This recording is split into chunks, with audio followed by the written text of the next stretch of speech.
BoomMat. This is the Underhood thermal acoustic lining, which is by Design Engineering Incorporated. And I bought actually 4 or 5 rolls of this metal coated acoustic lining that's supposed to go up underneath your hood.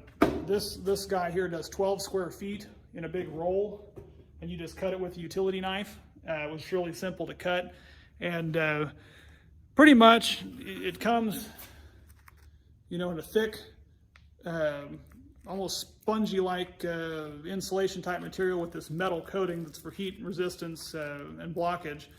And then to use it, you just peel it off and stick it on, and it works out really well. So this is this product.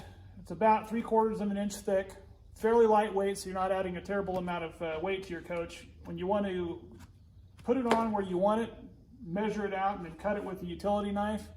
It'll take a couple of passes to cut through it because this metal covering has got thread or something in it that helps strengthen it. But then you just peel off the back, which is what I did on part of it, and it's a really sticky back.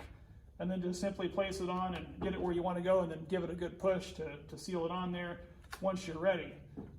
If you don't push on it, it'll just fall off kind of like that, so you've got to really give it a good push. I went ahead and pulled out all the old, it's dreadfully heavy stuff, and replaced it with this BoomMat product that's up there. Been real happy with it, and the heat retention or dissipation of this metal foil keeps it out of the interior of the coach a lot more than it was. And now when it's sealed up, it is substantially quieter than it was. I'm very pleased.